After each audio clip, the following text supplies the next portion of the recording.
The Berkeley 2017 anti-free speech riots. This is the story of a day of infamy upon which it became clear that what was once the hotbed of the free speech movement is now the hotbed of the anti-free speech movement. No, I am not kidding. This is the day that a teacher from Martin Luther King Jr. High School, a school of course named after a man who preached nonviolent resistance. Let me say, as I've always said, and I will always continue to say, that riots are socially destructive and self-defeating.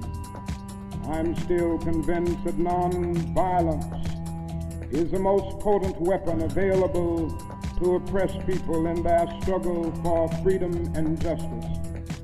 I feel that violence will only create more social problems than they will solve. Who is also one of the leaders of BAMN, by any means necessary, a slogan of course associated with Malcolm X, who preached violent resistance, by any means necessary, stood at Berkeley College in front of the Martin Luther King Jr. Student Union, where some people wanted to practice their right to peaceable assembly and freedom of speech, and preached violence and an anti-free speech message. Don't hold back tonight!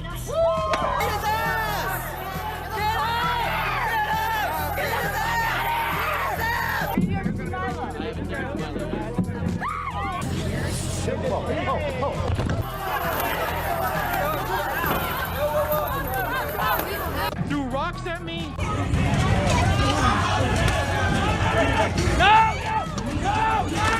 No, these are not extreme right-wing would-be fascists. These are extreme left-wing anti-fascists who act like fascists in training. We've gone through the looking glass, folks. Many things are switching from left to right, right to left. This is the beginning of a breakdown of left and right paradigms in the USA. Hold on to your hats, folks, make some popcorn, and you may want to have a few stiff drinks for this one. Enjoy the ride. And if it gets too heavy, try to tell yourself it's only reality.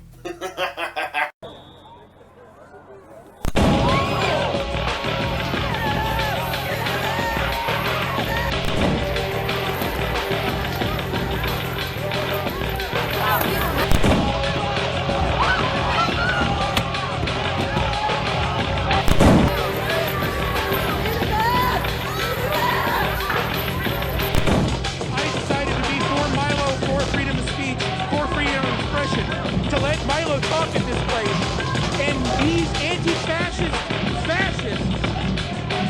decided that was too much, threw rocks at me. They're fascists. They claim to be Antifa, anti-fascists. They're fascists. They decided to steal from me and break my face. Nothing but cowards. Fascists. Antifa, fascists.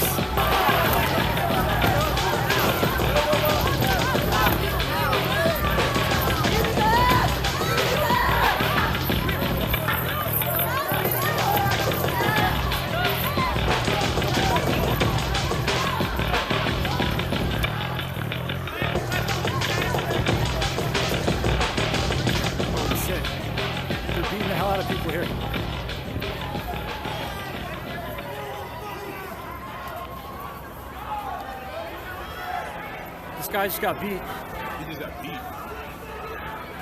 Hey man, why are they attacking you? Because they're fascists. Antifa, fascists. Did you say anything? What'd you say? Nothing. Huh. Disclaimer, I shouldn't have to say any of the following, and I usually don't because it filters out the stupid people, but this time I'm going to be a little bit more flexible. For the sake of the slowest kid in the class, I am not a Trump supporter, I am not a Republican, I am not a right-winger, a conservative, or a Christian. I'm just trying to do my part to prevent the left from collapsing in on itself any more than it already has. If you think that leveling valid criticism at the section of the left that should be criticized means that I am alt-right, sexist, racist, a fascist, a Nazi, or literally Hitler, you are a moron. You failed, you must stay after class, and you must write. It is not okay to level false accusations at people 100 times on the blackboard. Okay, so try to catch up with the rest of the class, you moron.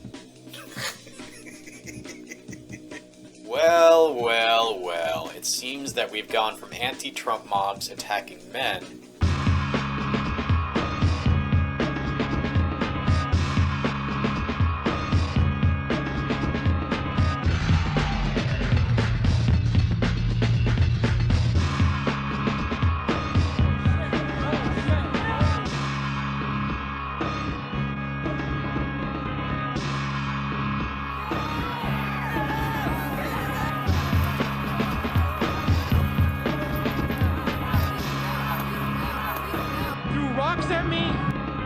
to terrorizing a woman in labor in a pretty short period of time. This woman is by herself, surrounded by protesters, hundreds of them. Her windshield's broken. She claimed to have had an emergency that she was trying to get through for. That's a very slippery slope. And in about 2 weeks, they've gone from using force to stop Richard Spencer from exercising his freedom of speech and peaceful assembly to using force to stop Milo Yiannopoulos, who is not racist, from speaking and to stop the would-be audience from attending, even those who came to debate him. My name is Milo Yiannopoulos, and I'm the gay technology editor of Breitbart News. We're here protesting Milo Yiannopoulos, the poster child for the alt-right, and has chosen to use the space here at UC Berkeley to peddle his smut.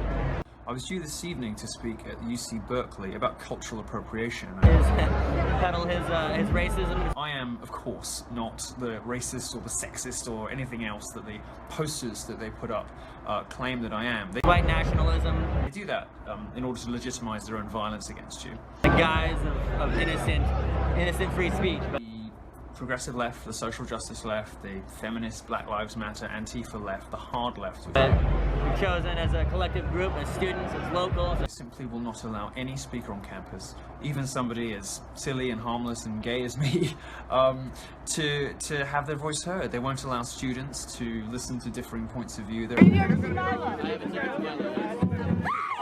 absolutely petrified. Props to them for the ones who are doing it non-violently, but I think that's a very rare thing indeed, so thank you. Are you surprised, ma'am?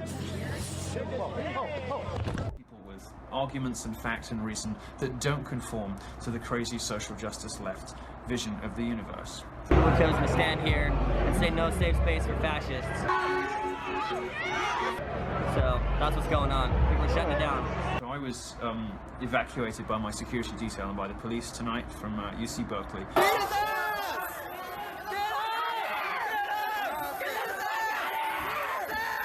They claim that I'm a threat to student safety.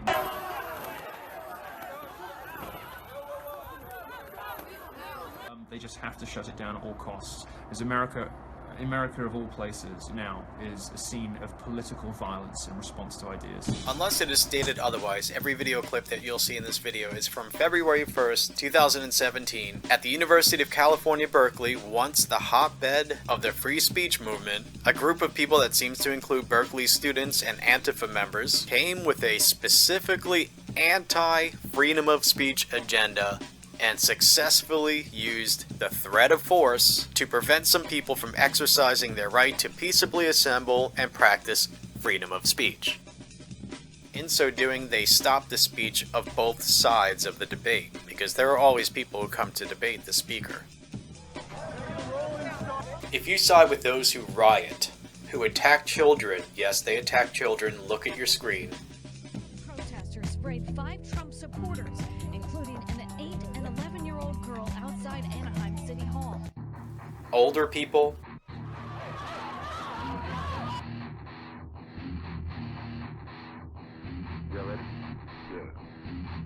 the handicapped, yes, look at your screen. Neutral parties, a fellow Bernie supporter, by accident, whoopsie. Peacekeepers,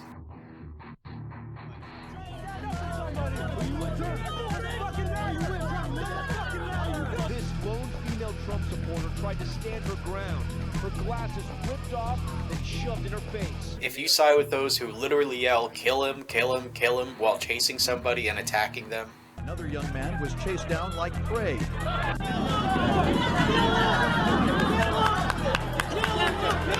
and if you can't tell the difference between a white car whose driver you terrorized until they hit the gas, and a a dark-colored car whose driver you attacked because you thought he was driving the other car.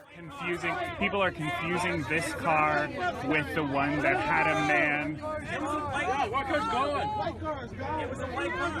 People are confusing this man with the one who, the white car that sped by, with a man on the hood. If you side with those who smash the windshield of a vehicle with a woman in labor inside and block her from getting to the hospital, you really need to reevaluate. That the woman in the vehicle was trying to get by for an emergency. She tried to drive. A protester came in, slammed her windshield that's now broken. She's visibly upset in the front seat. Someone has a bat. Someone has a bat right here. This is not good. This is not good at all. Oh, and by the way, this pregnant woman is on the phone with the police and she's being told that they cannot help her because of the hands-off rule. This is a moment where it seems like the police would intervene. This hands-off approach by the police bureau leaves them hanging out to dry out here in situations like this. This woman is by herself. Look at yourself in the mirror. Ask yourself if you are acting out of love or hate. Or if you support these people, ask yourself if you support them out of love or hate. Is there any excuse for attacking innocent people, neutral third parties, children, elderly, the handicapped, pregnant women? It is entirely irrelevant to my point whether or not I agree with Milo or with Richard Spencer or anybody else. People you disagree with still have the right to peaceable assembly and freedom of speech, whether or not you like it. People do have the right to hear people speak. People do not have the right to physically attack other people for exercising their rights. Some of you people seem to not understand the following very fucking simple concept. Your rights end where those of others begin. It is not that hard to figure out if you're not a sociopath or a narcissist, as many of these Antifa people seem to be. Or, if that is too difficult for you to understand, maybe I should put it in words that you will understand. Hitting is a no-no. It's bad. Play nice. And don't be a crybaby. Okay, can you understand that now? If you can't understand rights and human rights and civil liberties, can you understand hitting is bad? No. Go sit in the corner, you little crybaby. Do you get that? Is it sinking in? Is that easy enough for you to understand?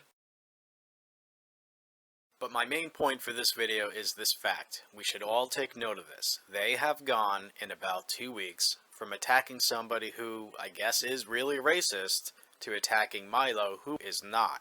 I challenge you, the viewer, to try the following experiment. Ask people what Milo has said that is actually racist. Ask for good evidence, not hearsay. And I'm fairly sure that you'll find that he has not actually said anything racist. Notice the selective nature of these people's targets. They go after Milo, who has never said anything in favor of genocide or racism outside of their own twisted, sick, paranoid imaginations and their lies. But it's perfectly fine for Cenk Uygur to be a genocide denier. Yeah, I think maybe that's a double standard a little there, right? No? No, of course not, because it's your side. That seems fair, sure. I'm going to kill you for your beliefs. Now, my point is not, hey, Milo is not racist, because, maybe he turns out to be racist. I really don't know. But the point is that there is a very big difference between, let's say, a white nationalist and Milo Yiannopoulos.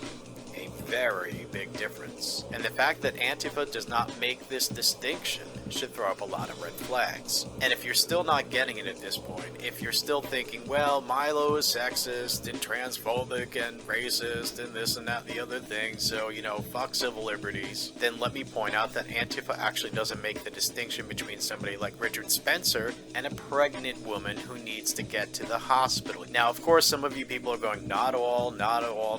You can't blame every individual for what every member of the group does. Yes, if we're talking about things like a sex, a gender, or a race, quote unquote, a skin color. However, if you are a voluntary member of a group and you know the group does bad things, you are, to some extent, guilty. And it is not acceptable if you are voluntarily in a group that does bad things. And this applies universally, so yes, this does apply to the police, for example, because every police person does know that there are really bad police people out there, and they do look the other way. And this applies to the Catholic Church. To some extent, if you are a Catholic, you are somewhat guilty for the child molestation done by priests. And if you give money to the Catholic Church, you financially support sexual abuse of children, or the religion of bombs.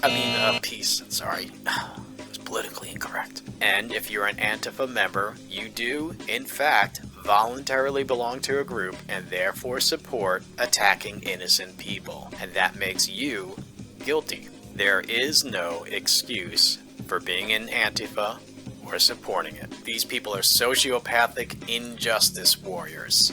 Of course, if you're against the right of people you disagree with to speak, then you're just against freedom of speech. If you do not believe in civil liberties for every individual, then you do not believe in civil liberties. If you do not believe in human rights for every human, then you do not believe in human rights. And if you think words are violent, you're a moron. And I noticed that the new narrative, or actually the new rationalization, the new excuse for violating freedom of speech, is that their target is such a threat that it's okay to attack them for speaking.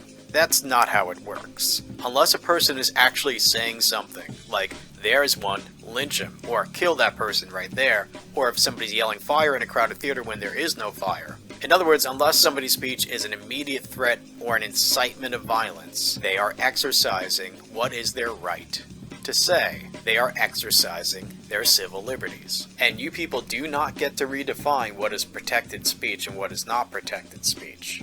You people can't tell the difference between somebody like Richard Spencer and Milo Yiannopoulos. You people do not know your ass from your elbow.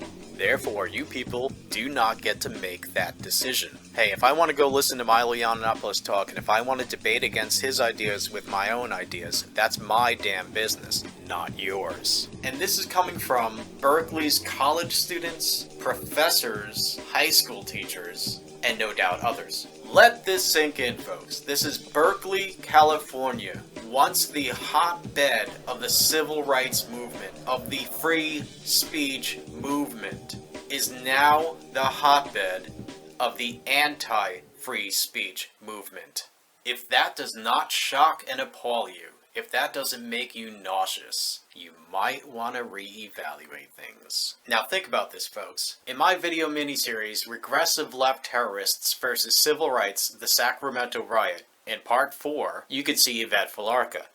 Yvette Falarca, Y-V-E-T-T-E, Falarca, F as in Frank, E-L-A-R-C-A, and I'm a national organizer with BAMN. Yvette Falarca has been in the news for some time now. She's a controversial figure associated with some unseemly practices. She's even been accused of kidnapping and holding a minor.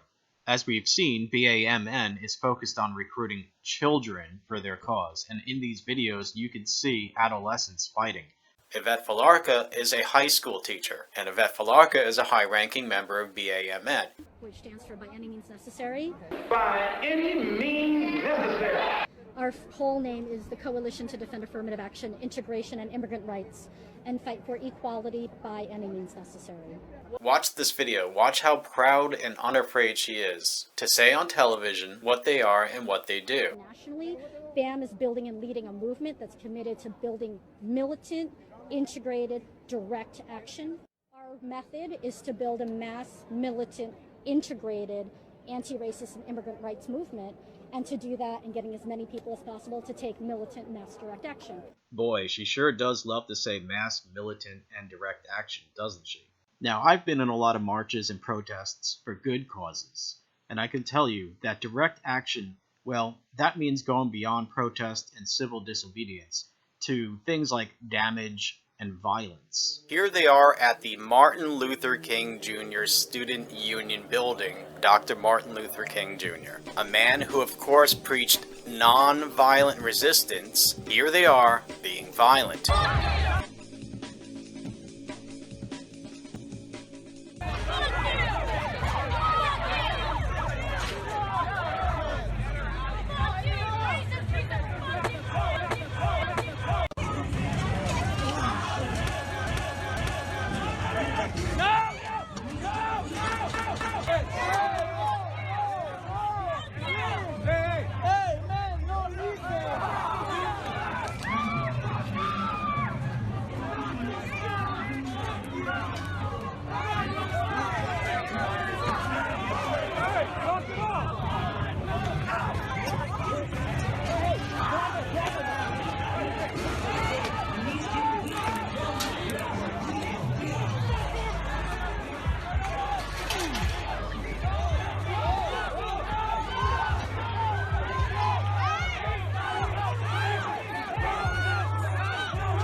spitting in the face of Dr. Martin Luther King Jr., spitting in the face of what Berkeley used to be, spitting in the face of human rights, civil liberties, and good principles like equality and freedom of speech. And notice the stark, blazing hypocrisy, calling black white, calling ignorance strength, calling war peace, calling freedom slavery. Here's Yvette Flarka saying that Milo is not open to debate.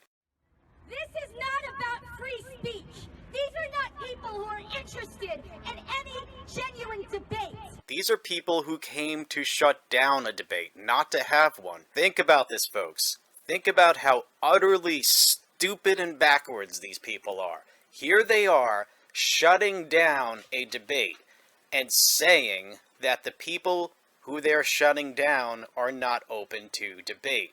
This is what I mean. You people do not know your ass from your elbow. You can't tell a racist from a non-racist. You're fucking stupid and fucking backwards. You don't know how to logic your way out of a paper bag. They hide behind that, hypocritically. Yeah, they hide behind debate. To try to shut up and put in our places women or Muslims or minority or oppressed groups. Yeah, they try to shut up women or Muslims or minorities or oppressed groups by having a debate. That's how they shut people up, right? They want to debate you, and that's how they shut you up. Meanwhile, you're trying to shut them up. This sounds like the words of somebody who's intimidated by debate, by somebody who cannot have a debate, by somebody who knows they cannot actually engage in debate with these ideas. And I see this sort of inferiority complex, which really has nothing to do with your sex or your race or anything like that. It just has to do with your own individual intelligence. But I've seen this sort of pattern where one tries to discredit reason and debate or science, and they did this in my college course that I took recently, as a white male colonialist tool of weird, that is, Western educated, industrialized, rich democracy oppression. There are now scientific papers in the social sciences that argue that the scientific method is a tool of oppression by the white man. Now hold on to your hats for some blatant paranoia. This is what I've come to expect from Yvette Flarka, this sort of paranoia. Hold on to your hats, folks. It's about to get weird. But what they're really trying to do is they're trying to assert their power, threaten us, intimidate us, rape us, kill us. This is real. This is life and death. Did you hear that? Life and death, huh? Sounds like the words of somebody who's trying to incite violence through fear. This is not an abstract question of whose theory are you interested in researching. You see, hostility to reason. This is about our lives right now. Notice the blatant anti-intellectualism. Proud stupidity on display. They think they're so smart with their words and their theories and their learning and their books. We'll show them we're smart with our fists and pepper spray. We'll show them by beating up students. I'll stand up here and say, they don't want to have a debate with us, they just want to have a debate with us. And that'll show them how smart we are. This crazy little lady, this vicious little ankle-biting chihuahua, says that facts, reasoning, and debate are bad, and can rape people, apparently. These are not people who are interested in any genuine debate. They hide behind that, hypocritically, to try to shut up and put in our places women or Muslims or minority or oppressed groups. But what they're really trying to do is they're trying to assert their power, threaten us, intimidate us, rape us, kill us. Rape us, kill us. This is real. This is life and death. This is not about free speech. This is life and death. Death. Death. Apparently, if you want to debate, you just want to rape and kill people, too. But it's okay to kidnap kids, isn't it, Yvette Flarka? It's okay to indoctrinate kids to be violent, to put a weapon in their hand and say, go ahead, be a martyr. Ruin your future. beat people unconscious, and shut down debate by any means necessary. It's all okay. You're a good person. Let's all virtue signal together. Let's all agree that we're on the right side. Let's just all agree that we're on the side of social justice. If we try really hard to ignore the facts, we can do it. Because, you know, facts are racist and sexist, of course. Oh, and I guess facts are rape and murder, too. People, these are the minds we're up against.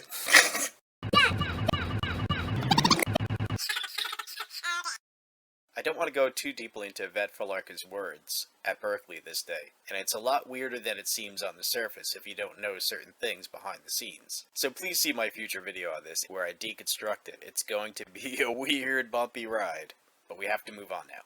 Again, these are professors and students and high school teachers and Antifa fascists all working together against freedom of speech at Berkeley, which used to be the hotbed of the free speech movement. This is very indicative. In fact, it's a perfect encapsulation of the situation we're looking at. This movement is not progressive, it's regressive. This is the regressive left. And these people claim to be liberal. Okay, we've gone from pro-free speech to anti-free speech. What you are is regressive. That's the opposite of progressive. Oh, but I guess hate speech is not speech. Sure. And I guess war is peace, freedom is slavery, and ignorance is strength. And black is white, and up is down, and words are violence, and reverse racism is not really racism. Sure.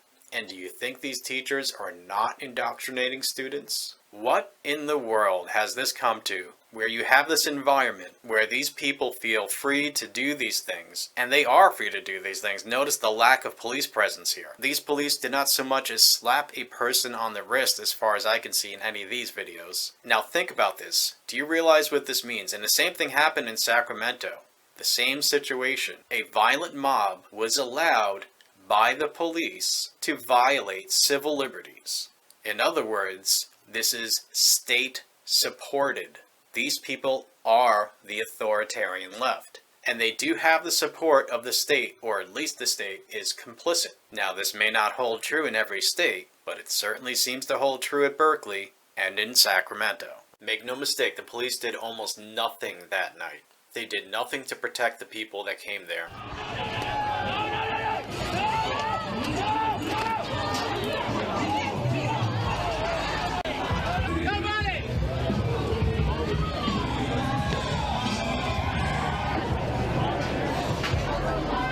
They did a little bit to protect themselves. They fired a few tear gas canisters at the crowd that was firing at them, but as you can see, they did nothing to prevent the crowd from beating people. And there was one arrest, but for the most part they did nothing. Now, of course, there's no conspiracy with Antifa BAMN and the police. I'm sure Antifa and BAM hate the police. However, they simply allow this to happen. It just got shut down by a bunch of people in black bloc, protester masks.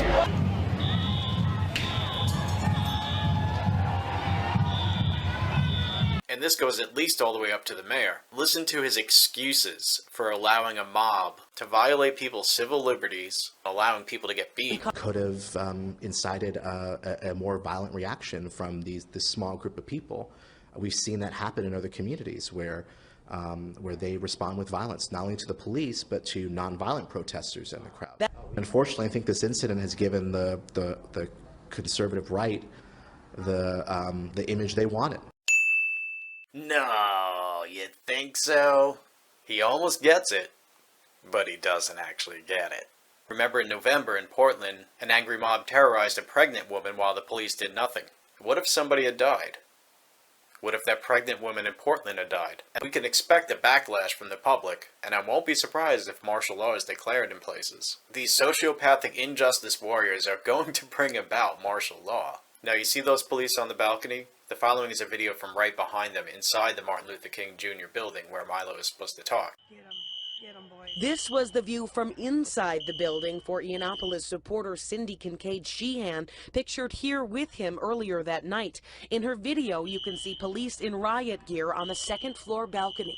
Once the event was canceled because of the drama outside, she and her friends had to exit the building.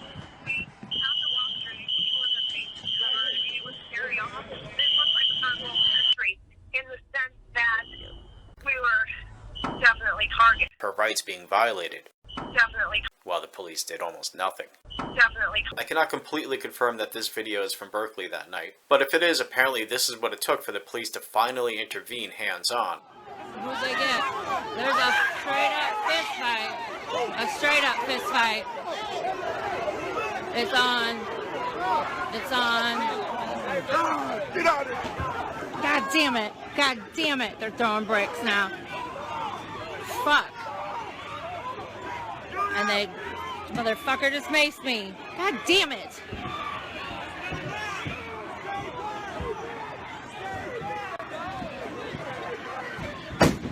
Woo! Shit. Oh no! Notice that somebody shot a firework at a gas pump, where both protesters and police were standing. It's not unlikely that this person was trying to blow everyone up. Think about that. Woo! Shit! Oh no! Stay back! Get back! I'm filming! I'm just filming! I'm filming! How many other anti-Trump protests or BLM protests have we seen where people were allowed to just run rampant? I do have a feeling that pretty soon we're going to see a lot less of this. And as you probably know, there are a number of the anti-Trump protesters in Washington, D.C. who are now behind bars and may have to remain there for many years. And yet, even college professors and high school teachers feel emboldened enough to walk around in these riots, to support these riots, to engage in riots, even while they're being filmed on national television. They don't mind showing their faces because these people are like children who don't realize how much trouble they're about to get into. It may seem puzzling that this generation thinks of themselves as being just and righteous and good people while spouting so much hate and being so violent. I think perhaps maybe this has to do with the way that that generation was raised. I guess that's how you was raised. If you raise a child so that they can throw a big, violent temper tantrum, and if all you do is wait it out, and then go, okay, are you done? Now come to dinner. Okay, here's a movie. And you don't actually have any consequences, and if you don't actually say to them, look, that's not good behavior. I am not happy with you. I do not approve of that. You're not being good. You're being bad. If you don't tell a child that, and they grow up that way, this is how they act as young adults. I think they think that society in general, and in the back of their mind they believe this, will view them as being just angry, but good. You know, like, oh look, they're so angry, we must actually figure out what we've done wrong as parents. Oh wow, what have we done wrong? Look how angry they are. I must have done something wrong. I have to appease this child now. I have to get a movie playing in the background and then give them some candy. And I think that's what they expect. So it seems to me that the protesters, at least the younger ones, expect society to respond to them the way that their parents and teachers have always responded to them. Now, personally, I look at them and I think, oh, well, that's somebody that should just be sent to their room and disciplined for a while, and that's it. I don't think they should be hurt. I don't think they should be shot or anything like that. I guarantee, however, there are lots of people out there who don't realize that these are just kids throwing tantrums, and they think, wow, that's dangerous. We need another Kent State for the cops to actually shoot at these kids. Be careful, because you might see another Kent State coming. It won't be a good thing. I won't be happy.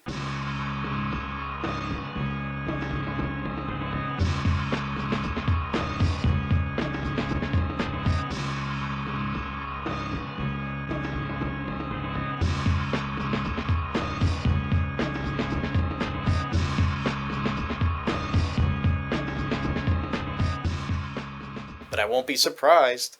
As I'm sure you've noticed, a lot of these people do not hit very hard. They're pretty lame. Even this guy who's supposedly military, I mean, come on, let's face it, they all hit like girls. But if they use a weapon or gang up in enough numbers, they can cause some damage. See my video on the Sacramento riots for an illustration on this. A few hundred of them versus about 20 racists. And they, you know, they shed some blood. So they do have a potential of causing some serious harm. As freaking lame as they are. Now, it seems safe to say that all one has to do is to go to one of their gatherings and yell, "Witch burner!" and they will burn her without question. The mob will act as judge, jury, and execution. Oh, wait, that's not right. I mean, all one has to do is to yell, "There's one, lynch him, get that net." Oh, wait, that's the KKK. All you have to do is yell, "There's one, commie, get him!" Oh, wait, that's the McCarthyist era and the Red Scare era. I mean, all you have to do is yell, "There's one, get him, a Jap!" Oh, wait, no, that was racist Americans during World War II. I mean, all you have to do is yell, "There's one, faggot!" and they will attack. Oh, wait, that's not right either. I mean, all you have to do is yell, "There's one, racist!" and they will attack. Yeah, that's right. Apparently that last one is okay.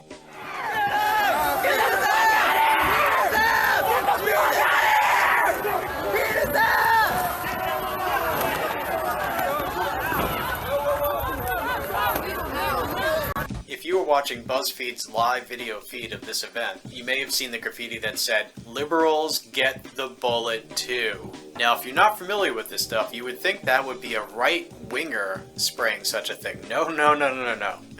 No, remember, we've gone through the looking glass here, folks. These are extreme left-wingers who are so far left-wing that they hate liberals. Now, I don't know how many of you are familiar with this concept. This is not really common knowledge. I mean, most of us consider left and liberal to pretty much be synonymous, but it really isn't when you get deeply into it. And for these people, these differences matter a lot. This may not be mainstream knowledge now, but on the level of grassroots, in other words, in political discussion groups online, one can see this new swell of dissociation with liberals from the far left. Often, though not always, these people associate their views, or they pretend to be, anarcho-communists. Notice the red and black flags. This is the flag of anarcho-communism, as opposed to these other forms of communism. Oh, what a wonderful rainbow of pretending. And you may have seen the purple flag, which may be for anarcha-feminism, anarcha, the feminine form. I certainly shouldn't try to explain what anarcho-communism is, not in this video. This video is long enough as it is. Sorry, folks. But of course, anarcho-communism implies both collectivism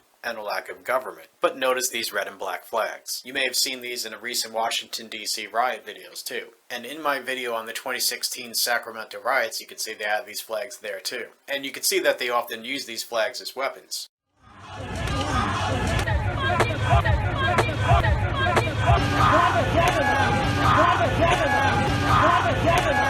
Although if they were smarter, they would realize that force equals mass times acceleration, and that a flag will slow down the acceleration. But anyway, it would be wonderful to have a stateless society without a government, without police, where everybody got along and everybody shared and nobody went hungry. That would be wonderful. And you know what, folks? Perhaps such a thing can work on a small scale, let's say on a tribal level or something like that. But of course, we're on the other side of the looking glass. And so these quote-unquote anarcho-communists are the reason why we can't have anarcho-communism. For such a thing to work, each individual has to evolve from the inside out. They of course have to love, not hate. They of course have to try to be non-violent. They have to be willing to talk their problems out. They have to be somewhat selfless, not narcissistic. And each and every one has to love each and every one.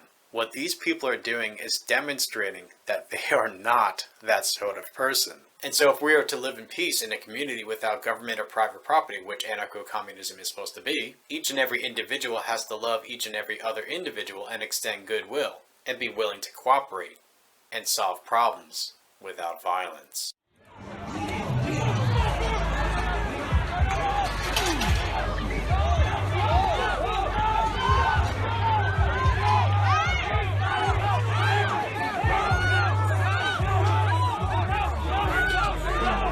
But I digress.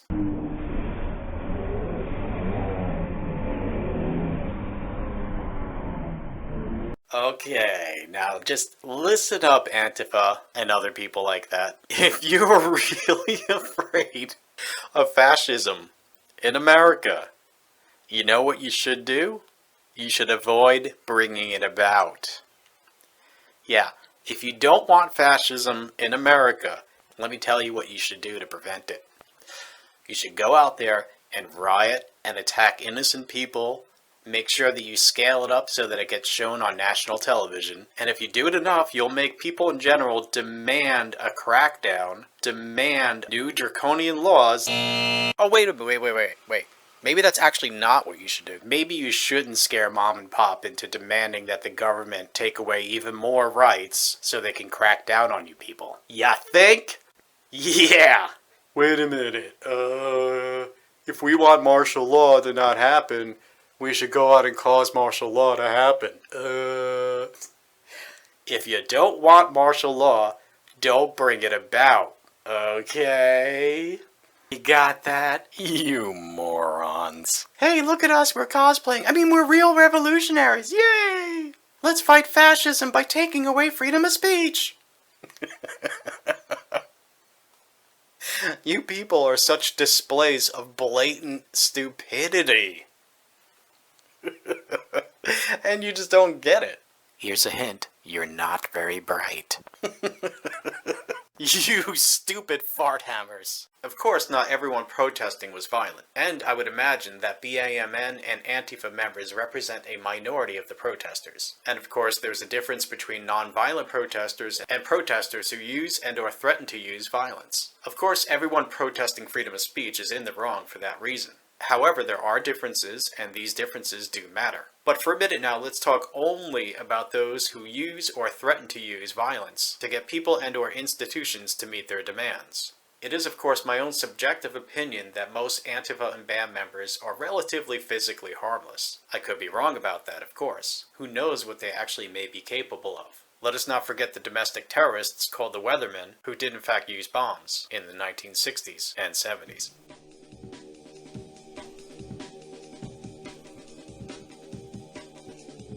So speaking now only of those who use or threaten to use violence, these people do in fact fit both the dictionary definition and the legal definition of terrorist. Terrorism is the use, or just the threat of use, of force to scare people and groups into giving in to demands. They are terrorists, quite literally, and they should be dealt with as such. And in fact, in the description to this video is a petition to get the White House to recognize these terrorists as terrorists. Please consider signing. Now, unlike the last administration who refused to call Islamic terrorism, perhaps this administration will actually call domestic terrorism, domestic terrorism. And that is, in fact, what this is. You want to argue about the definition of terrorism? Go tell Chomsky, because this is how he defines it.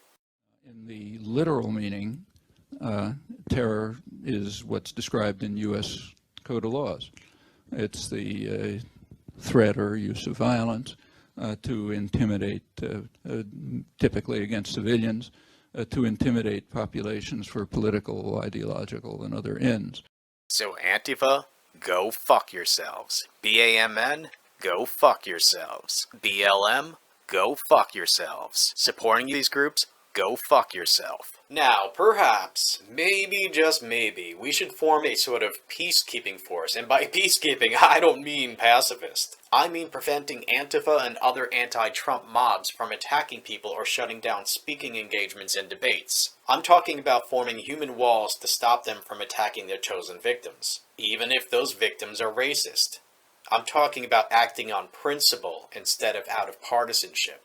Again, I'm not talking about pacifism, but I am talking about refusing to attack them first. But if they make so much as the slightest physical push or any physical aggression, unleash all hell's fury upon them and beat them back to their parents' basement. Now, of course, such a group should not allow any racists within their ranks, but perhaps such a group should be formed to teach these people a lesson. Notice I'm saying maybe. Making this video is kind of like laying down tracks in front of a moving train, and new videos keep coming out every day. Oh, and by the way, apparently violence from the Party of Tolerance, kind of like the religion of peace, spilled over into the next day at Berkeley. In Berkeley with the aftermath, and yeah, not only the mess left behind, but the tensions. In fact, a fight broke out right in front of me about a half an hour ago. Let's go to that video.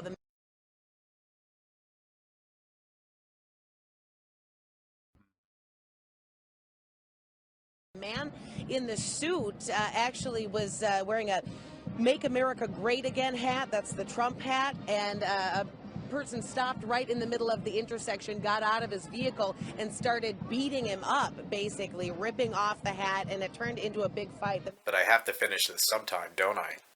And now referring to all those who protest freedom of speech, sociopathic injustice warriors, and the regressive left in general, you have no ethical grounds upon which to stand. And despite what Anna Kasparian said, yeah, I'm fucking better than you, okay? Much better than you. I'm better than you. You are garbage. And you can call me a social justice warrior. You can call me whatever the fuck you want.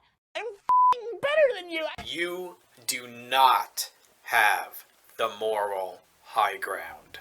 In closing, folks, keep the following in mind. Here we were at UC of Berkeley, once the hotbed of the free speech movement, now the hotbed of the anti-free speech movement, where so-called liberals act like fascists, where a teacher from Martin Luther King Jr. High School, a high school of course named after a man who preached nonviolence, who is one of the leaders of By Any Means Necessary, a slogan of course associated with Malcolm X, who preached violent resistance, stood at the Martin Luther King Jr. Student Union at Berkeley and preached violence to applause to people who identify as left-wing and liberal, who are anti-free speech. Think about that, folks. We've gone through the looking glass. Left is right, right is left. Everything becomes the mirror image of itself. War is peace, freedom is slavery, and ignorance is strength. And these supposedly are the good guys. These sociopathic injustice warriors are supposed to be social justice warriors. And it's just beginning, folks. Mark my words. Hold on to your sanity and refuse to give in to reactionary extremism, because this reversal is going to come with seismic shifts. Make some popcorn and watch the show. Oh yes, and one more thing. If you think you are not just sore losers, if you think you are not just spoiled, pampered, middle-class bourgeoisie, if you think you are actual revolutionaries, and if you think you are going to win some sort of revolution, then we think you're fucking hilarious.